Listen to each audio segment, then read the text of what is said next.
Assalamu alaikum wa rahmatullahi wa barakatuh. Welcome once again to the Suleiman Ravat Show. This has been the coldest week in South Africa for this year thus far. And yes, the cold did bite, and many were angered because we had to have load shedding once again. I was looking at some tweets from journalists and community leaders and different citizens of the country asking the question, why and how much longer? Well, let's get straight into it. We've got Eskom spokesperson Sikonathi Mantshantsha on the line, as well as Chris Yelland, who's an energy analyst. Sikonathi and Chris, we thank you both for your time. Really appreciate it. Welcome to the program. Thank you. All right, Good afternoon, sir. Thank you. Greetings, Chris. Sikonathi, let's start with you. Many South Africans are still grappling. They've heard the many explanations. They know there's a long history here, but they still want to know, why are we getting load shedding at this stage? Suleiman, we as Eskom have explained extensively over the past 2 years to the people of South Africa that we will continue to have these capacity problems, these supply problems, until one, Eskom has completed the reliability maintenance for its much older power stations that it started in the middle of last year. And really the bulk of the work will have been completed in the last quarter of 2021. That's the first instance. The second instance, that is meant to bring up the power stations to a reliable level of performance, an acceptable level. The second aspect of the issue is that Eskom has clearly defined to the people of South Africa that there is a capacity shortage of at least 4,000 megawatts of generation infrastructure, and that generation infrastructure needs to be built, to be commissioned and built, and by law in South Africa currently, the government of the Republic, through the Department of Minerals and Energy, is responsible for that particular aspect, where it would ask independent producers to build the capacity and buy the power. The obvious question that will flow from this, Sikonathi, is how much longer? And if there's a more or less time, are there still many variables that could push it even further down the road? Suleiman, let the facts be said right up front that we will continue to have these capacity problems, this load shedding, for quite some time, for a number of years. One, if we do not get new infrastructure, new power stations being built beyond what has been committed at this date. Two, Eskom is working and needs to bring up these machines of its own machines towards the later part of the year and bring them to an acceptable level of performance. That on its own, without new power stations being built, will not end load shedding. We do need additional capacity. Eskom has got about 8,000 megawatts of capacity that needs to be decommissioned or taken out of service over the next 5 to 10 years. And that already reduces available capacity, making the shortage even wider. So without all of these measures being put into place, and certainly without Eskom improving its own performance, we will continue to have load shedding. Chris, let's bring you in at this stage, right? Should South Africans now just accept this as a reality? There's a long discussion that can go back to the Mbeki era. Then we can talk extensively about the Zuma era and state capture and all of that. But based on what Sikonathi has said, there's a particular reality. Should we accept that we must give Eskom the space of a couple of years to work through that reality? Look, no, we should not accept this. This is not normal. This is not what we must live with. This is something that we need to fix. And there are solutions in the short term and in the medium term and in the longer term. And we've got to look these issues straight in the face and deal with them. And there are ways to deal with them. Sikonathi has been very clear that firstly, Eskom needs to do maintenance, but that is not the solution to the problem. That just puts South Africa in a current holding pattern at its current poor and low levels of performance. It will not improve the energy availability factor. It is not doing it at the moment, and it's not going to do it in the next years. What is going to improve the availability factor, as Sikonathi said, is newer generation capacity, that will replace poorly performing old generation capacity and over time bring the average energy availability factor up. So the question is, what are we doing about new generation capacity? Well, the Department of Mineral Resources and Energy is embarked on the renewable energy, the so-called risk mitigation IPP program, and the renewable energy IPP program are starting to swing into action, but it's going to take 3 years before they start delivering power into the grid. So we need to do something in the short term, and we can do something in the short term, and that is to unlock the regulatory hurdles. Mr. De Ruyter himself has said that he encourages the licensing limit to be raised from 1 megawatt to 50 megawatts. That's what Eskom says. That's also what the Energy Intensive User Group says. It's what BUSA says. It's what all manner of customers say. It's what COSATU says. So this is not a question of management versus labor.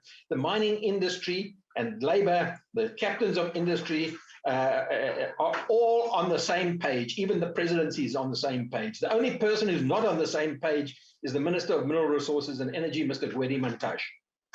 So, Chris, to be clear, is this Eskom's fault that enough is not being done in the short term, or is it government's fault? Is Eskom to be faulted for anything, the current leadership of Eskom, or do we have to accept that they're doing their best under the circumstances? There's only limited things that Eskom can do, and they are limited to 2 things. Increase and continue with maintenance, which will simply stabilize the current poor performance.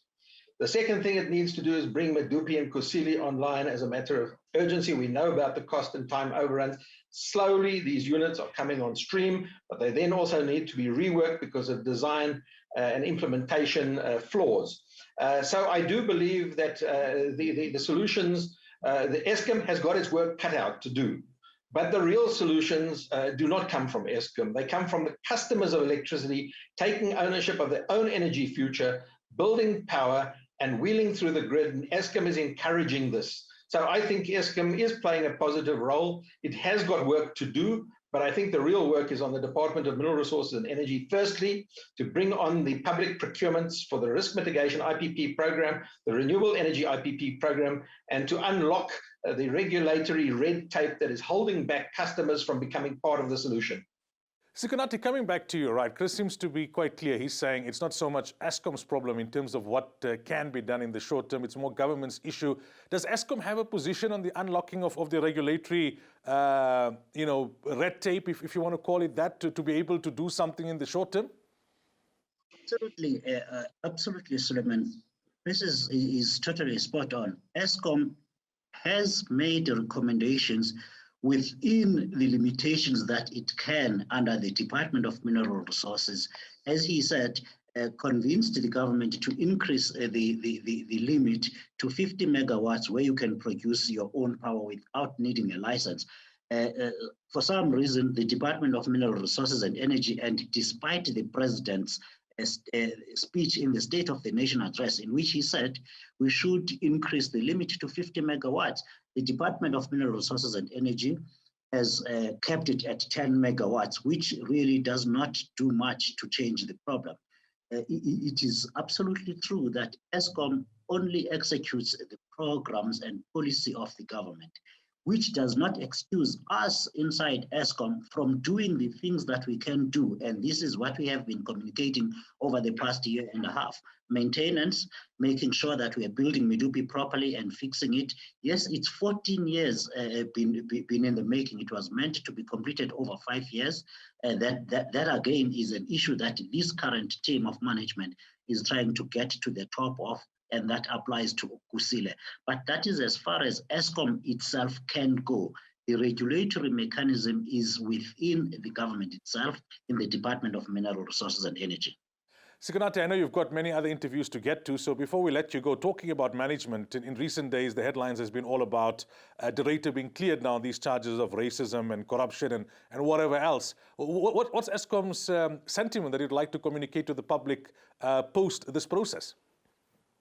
Suleiman, thank you for the question. The board of Eskom, having received the report from Advocate Ismail Semenya into the allegation of racism and abuse of power and contravention of procurement policies against Andrew De Ruyter, Advocate Semenya found those to be without basis whatsoever. The board welcomed this report and adopted it unanimously, and has indeed is implementing what can be implemented there. Mr. Director, Mr. Chitangano could not produce any evidence of the allegations that he has made. So that matter has now been set aside, and it's clear. The board of Eskom would like the people that work currently for Eskom to know this is an organization that has to be run for the benefit of the people of South Africa, who are paying directly not only for the consumption of electricity through their accounts, but have been forced by the situation to bail out Eskom year in and year out since at least 2015. The board of Eskom, therefore, if you want to continue to work for Eskom, you've got to pull up your socks and do your job and perform your jobs so that we can pull South Africa out of this situation. The board in that statement yesterday also affirmed its support and total confidence in the leadership of Andre de Ruyter and the executive management at this point. Finally then, how can you reassure our viewers, a lot of what has gone wrong with Eskom, a lot of why we are currently having load shedding has to do with corruption. Now, government aside, and we've spoken about that separately, what can you say to reassure our viewers that Eskom has got its ducks in a row now, and that we're not going to have a repeat a couple of years down the line of all these corruption scandals further hampering the process going forward? Suleiman, the corruption that has bedeviled Eskom and indeed the Republic of South Africa over the past 12 to 15 years, and even more definitely, has become endemic and systematic, particularly inside Eskom. Undoing that is taking a whole lot of time, and it equally has to be procedurally and slow. Unfortunately, you can't just dismantle these corrupt networks that have cost you and I a lot of money and a lot of job opportunities and economic opportunities. The management team and indeed this board and the Minister of Public Enterprises are doing everything they can to root out this corruption, starting with accountability. Because if you don't hold anyone accountable, you will have a repeat of this.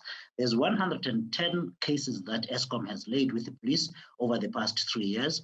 We have only seen arrests in one case. And as you know, in South Africa, prosecuting criminal activity is a responsibility of the state through the police and the National Prosecuting Authority. We have not seen much action on that. But Eskom is not limited to that. It is doing what it can, pursuing the thieves and the corrupt people through civil action, where so far in the last 2 years recovered 2.5 billion rand that had been stolen from Eskom, and there are court cases that amount to another 5 to 7 billion rand to try to recover the money in a civil suit without having to wait and rely endlessly on the police and on the National Prosecuting Authority. So that's what Eskom is doing, and it is putting governance measures in place to weed out those kinds of elements within the workforce of Eskom. Sikonathi Mantshantsha, thank you so much for your time. We really appreciate it. Thank you, sir. All right, Chris, I'm going to ask you to stay with us, Chris. After the break, we're going to have a further discussion with Chris Yelland. Sikonathi has got many back-to-back commitments, so he was kind enough to squeeze us in. But we continue the discussion on Eskom and on electricity with Chris Yelland after the break.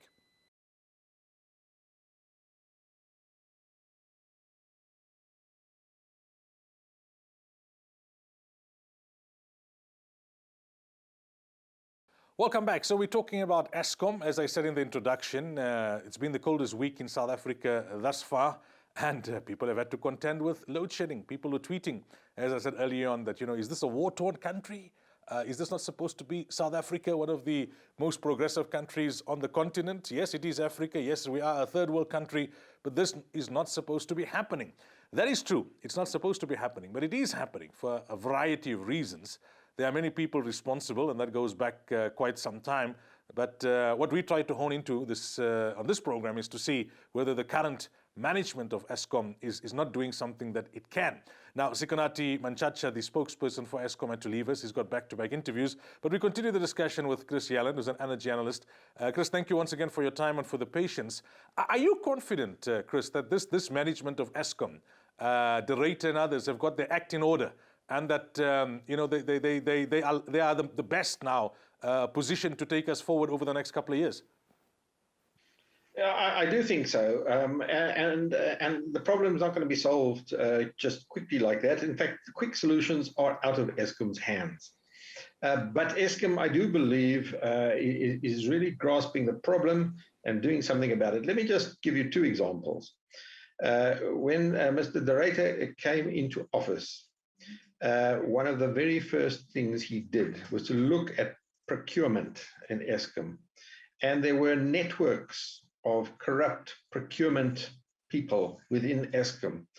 And in fact, 70% of all the procurements were being procured using the SAP system, using the free format text input approach, where the people doing the procurement could type in anything they wanted and any price they wanted, rather than using standard procurement prices from past transactions for standard products. Even things like toilet paper were being ordered through this text procurement input system at 26 Rand a roll. And when 70% of all procurements are done in this free format mode, you can expect massive procurement irregularities. And the first thing he did was clamp down on that so that it's not the rule that you use the text input, it's the exception when there's nothing on the system that you can buy from as a standard product.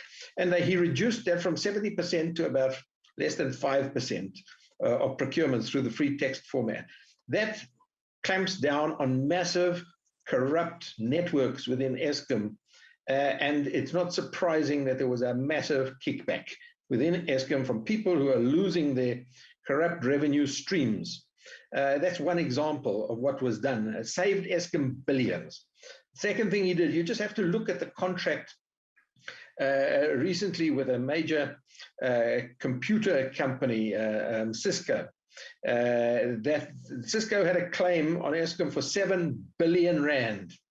With a bit of negotiation, they mutually agreed to drop that claim to 400 million, from 7 billion to 400 million. That's what the CEO did. He clamped down. And that's not good enough, because the CEO is saying, no, it should be 166 million, not even 400 million. And he's now taking them to court over this matter. Again, this is an example of how to cut out billions of rands of irregular expenditure. And of course, we've seen the chief procurement officer first suspended, disciplinary hearing, and fired. We've seen the kickback, claims of victimization, claims of racism, all kinds of nonsense, which has been set aside by two advocates, one in his disciplinary hearing and one in a separate process investigating these allegations of corruption, these false allegations. It's nothing more than fight back from people who have been negatively affected by the positive actions that have been taken. We've also seen the work on maintenance, but as I've said to you, maintenance is not the solution. It is necessary. It does stabilize the situation at its current poor levels, but it's not going to solve the problem. So I think, and we've seen at Medupi and Kusile, additional efforts to rectify design faults and execution faults that is underway. These things take, like 2 years to fix. So I think what can be done is being done. Of course, there's room for improvement. There always is. But truly, this is a new management team, very different approach, and I think they're on the right track.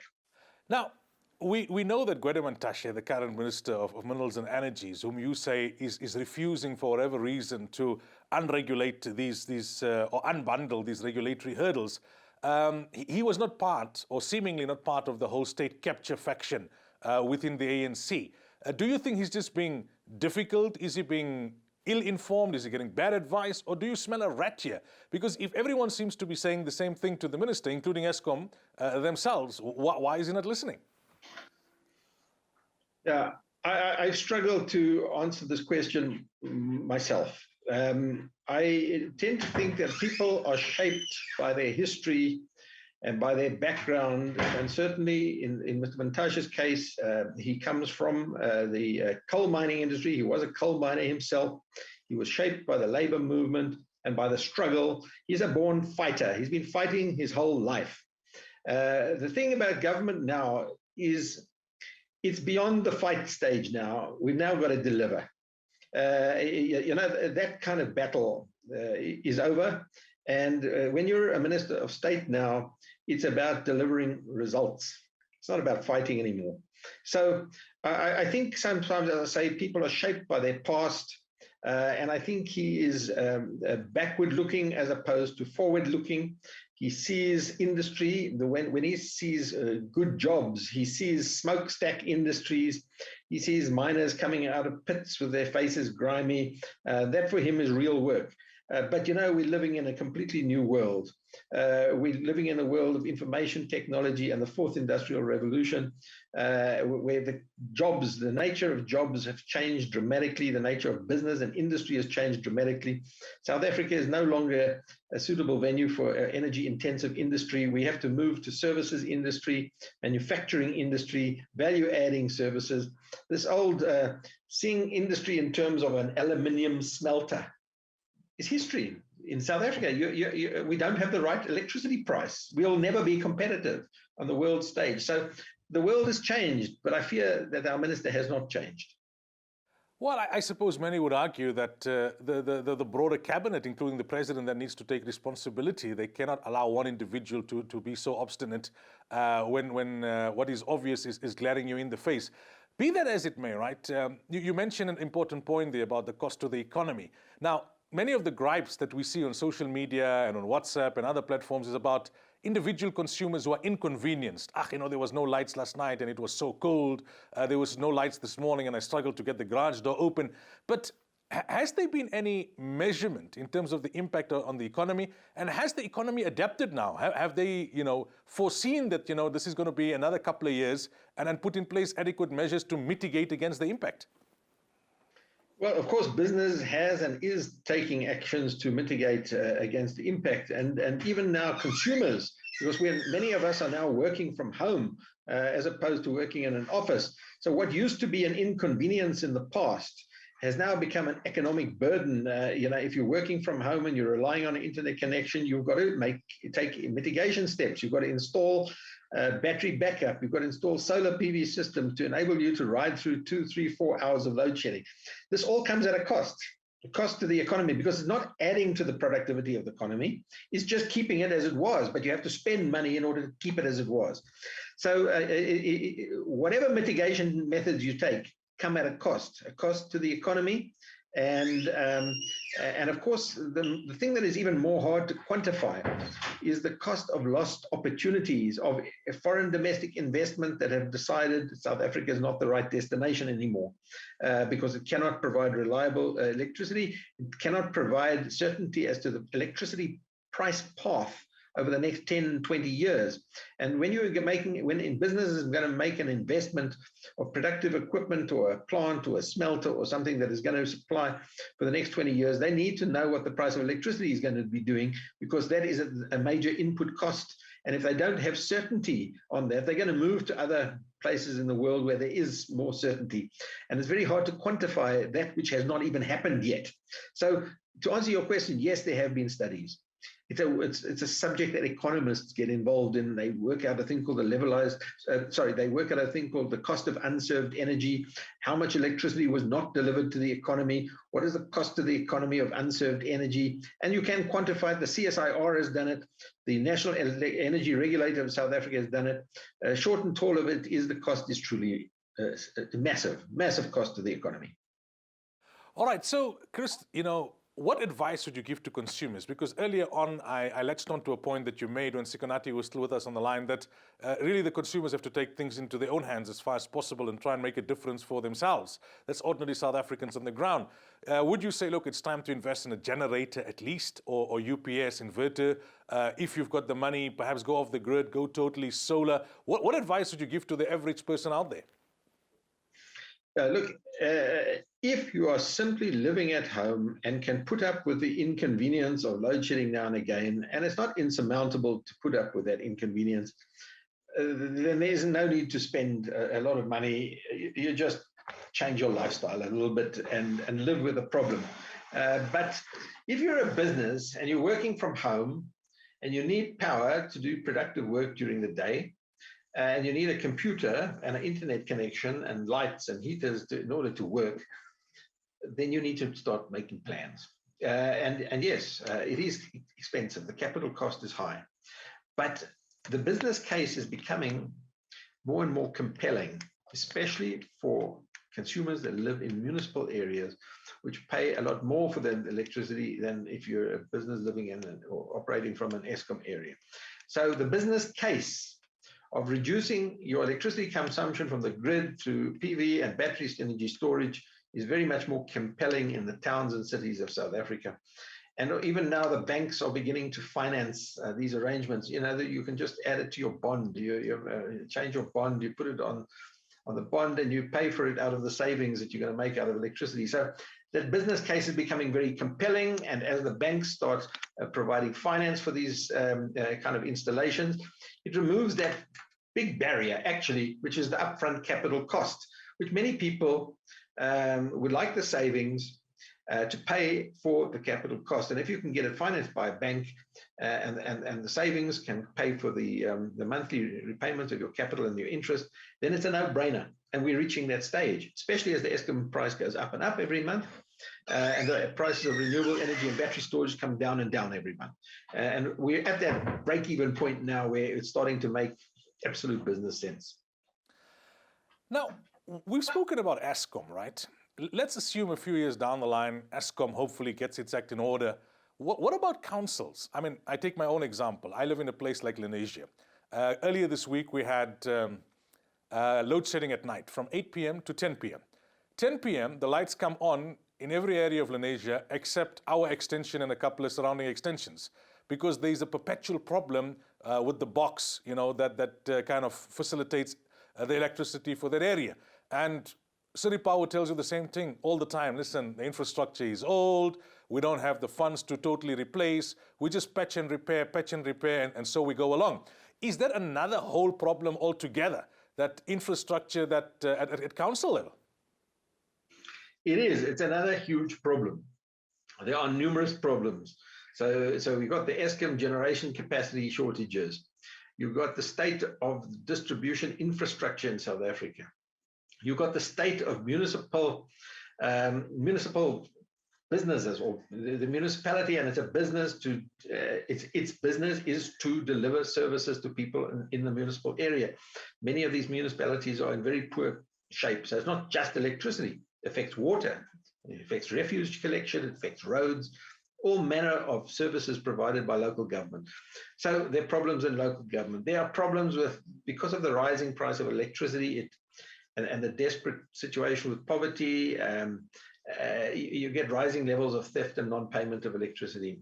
Cable theft is endemic. People are stealing pylons, stealing poles. So there are areas of South Africa that become no-go areas where the owners of these assets lose control, and the police have no ability to enforce it, because as fast as they disconnect connections, they are reconnected again within days. This is causing overloading of the system. It causes failures of transformers, kind of a cascading effect. So there's a number of problems, but we shouldn't be overwhelmed by these problems, because there are solutions. And the world is moving towards distributed energy, where customers take ownership of their own future, where we don't have to rely on other service providers.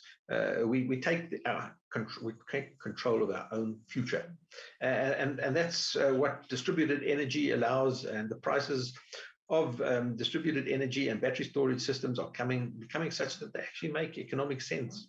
So there are solutions, but the world is changing, and we need to adapt. We can't sit around doing what we've been doing for the last 100 years, and the world has changed. Chris, I'd like to thank you for your time. Really appreciate it. Thank you. Have a great day. Speak to you. Thank you. All the best. Well, that was Chris Yelland. He's an energy expert, and he was kind enough to give us his thoughts. So it's a good couple of years still of load shedding, and then you've also got your local infrastructure issues that council is responsible for. If you can manage it, if it's just a nuisance, then adjust your lifestyle, as he said. But if you can't manage it, then you've got to make alternate arrangements, and he gave some good tips there. We take a break. When we come back, we continue the program.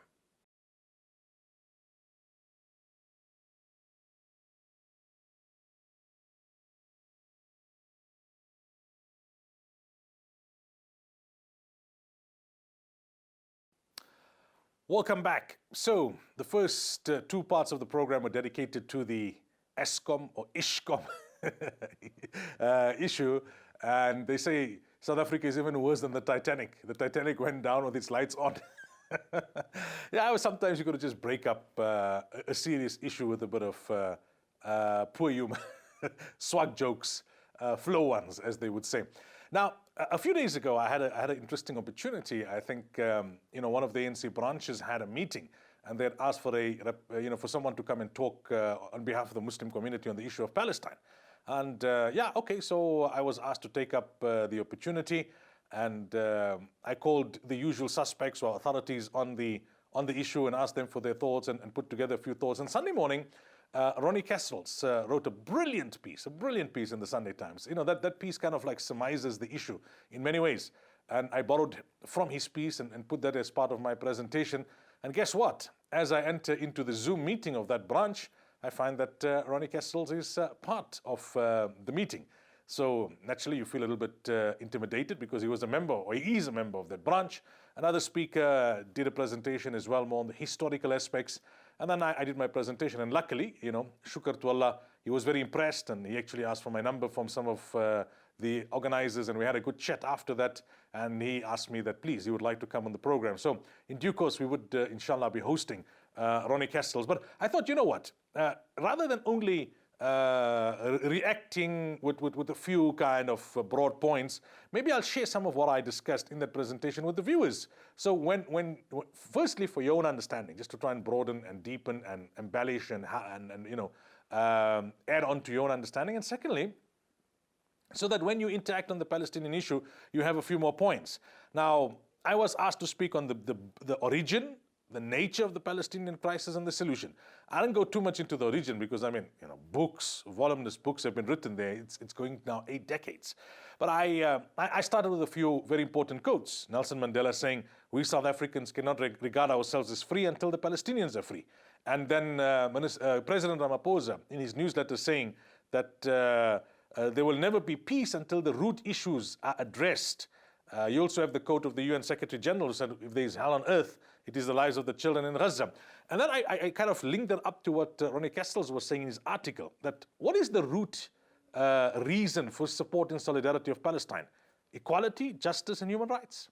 And what is the root reason for condemnation of Zionism and Israel? Illegal occupation, colonialism, and apartheid. The speaker prior to me, being a Jewish person herself, made a very important distinction, that there's a difference between Jews and Zionists. There's a difference between being against Zionism and being against Jews. Condemning Zionism or Israel does not mean you condemn Jews, because there are so many Jews themselves who condemn Zionism.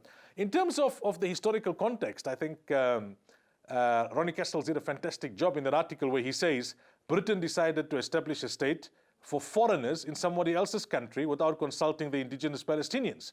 The UN at a time, which was dominated by colonial powers, established a Jewish state and an Arab state without consulting the Palestinians. So not all Jews support Israel's Zionist regime from the beginning. When Theodore Herzl started this in 1897, 3 skeptical rabbis traveled to the Holy Land to investigate. And where they saw the prosperous and the thriving Palestinian society, they reported back and said, the bride is indeed beautiful, but she's already married. The bride is indeed beautiful, but she's already married. So Zionism is not representative of Jews in general, as you can see in many protests in our country and across the world. And being anti-Zionist or anti-Israel doesn't make you anti-Semitic, as much as Israel tries to throw that label at all of its critics. Then I added on that, look, Israel has been colonizing Palestinian territory with brute force since 1948. And whenever they've entered into accords, such as the Oslo Accords, they've repeatedly broken it. We know about the Israeli proverb, if we do not steal the land, somebody else will. Successive US presidents pressured the Palestinians to give up their land and to accept the Bantustan, which is controlled by Israel. Successive Israeli governments refused to be partners for peace, proving over and over again that their only interest was expansion, land theft, colonization, and ethnic cleansing of the indigenous people. Palestinians, on the other hand, went out of their way to consider a two-state solution. Even Hamas, if you want to criticize aspects of Hamas's ideology and political positioning, you can. But Hamas, in their manifesto adopted in 2017, they also expressed willingness to adopt a solution, the two-state solution at the time. Now, what Israel does very effectively is use legal terminology to try and justify its position. But we know in apartheid South Africa, forced removals were also legal, but they were unjust and they were inhumane. So it's not only Palestinian activists who are saying that Israel is an apartheid state. John Dugard, locally, the Human Sciences Research Council, Human Rights Watch, Bet Salem, Israeli entity, and others have said that what Israel practices internally and in Palestinian territories is apartheid as per the legal definition. But in practice, it's worse. I think that's the key point that Ibrahim Fakhouddeh made mention of in an interview also last week sometime, where he said what Israel is doing is not only apartheid, is worse. And I think Desmond Tutu and others who experienced apartheid firsthand and then went to Palestine said the same thing. You never had F-16s flying over Soweto. You never had bombs dropping over Soweto like we'd seen in recent weeks over Gaza. Now, when you come to the current context, I made the point that you cannot tell the story of Palestine by looking at only today's headlines. If you understand the nature of Zionism, the ideology of Zionism, the history of Zionism, then the current day atrocities would not surprise you, as horrific as they are. Because Zionism is about sustained ethnic cleansing, turning Palestinians into lesser beings, wiping them out of existence. What happened in Sheikh Jarrah is only emblematic of what happened right in the beginning, the first Nakba, the catastrophe in 1948, when nearly 1 million people were forced into refuge. It's a continuous process, or the continuation of a process of dispossession and depopulation. So apartheid lasted in South Africa for about 5 decades. Israeli apartheid is going on now for almost 8 decades. And Israel has got a lot of support from big colonial powers, including the US, irrespective of who sits in the White House. They try to silence their critics with the anti-Semitic label. But what's the reality? 93% of the original Palestinian land is reserved for Jews only. And you can see that before Hamas came into existence, or irrespective of what Hamas does, there's a strategy of expansion of illegal settlements on stolen Palestinian lands to entrench the occupation. And this is worse than what we even witnessed in South Africa. Now let's come to a key point. Israel repeatedly, ad nauseum, talks about its right to defend itself, and that Hamas and Islamic Jihad and others are firing rockets and we have the right to defend ourselves. Well, I think Ronnie Kestel's made the point. If they fired rockets and killed 12 people on your side, you go and kill, what, 250 people, including 66 children, 29 women, another 2,000 wounded, hospitals and schools destroyed? So disproportionate. And he says, what kind of a people smash a small, densely populated territory to smithereens because they sustained 12 deaths? Beyond that, international law recognizes the right of Palestinian people to resist. Even in South Africa, the ANC came to the realization they needed to be armed struggle. Now, in that armed struggle, there were excesses that were committed against their own comrades, against the apartheid regime. Now, those excesses are not right, but they need to be looked in the context. You can't equate the oppressor with the oppressed, the occupier with the occupied. Hamas represents only a part of the resistance of the Palestinian people. This resistance is legitimate because it's against an entity that has committed war crimes, that kills peaceful protesters with sniper fire, that takes delight in killing Palestinian children and women, storming into their homes in the middle of the night, even paraplegics in wheelchairs. And all of this was happening even before Hamas came into existence. So you can't blame Hamas. It happened in 73, it happened in 48. Hamas only came into existence in 87. When Israel says it has a right to defend itself, in reality what it's saying is it has the right to perpetuate its injustice. Whenever an oppressor or occupier says, we have the right to defend ourselves, you're meaning that you want to defend your injustice. Why doesn't anybody say, what about the rights of the occupied, of the oppressed? That's the Palestinian people. Don't they have rights? Then I had to offer some solutions, and I went on to mention that the Palestinian people have to tell us what is the solution. We can't dictate to them. And you can see the narrative is changing away from the two-state solution. And it remains ironical that the South African government continues in parrot fashion to say we support the two-state solution, but we experience the one-state solution, the South African solution, a rainbow nation. Because the two-state solution means that the Palestinians will get 22 pieces of disjointed land and they'll be still totally subservient to Israel, just like a Bantustan. Currently, the Palestinian Authority rules 8 little towns, and the whole world is being told, see, the Palestinians have their own state.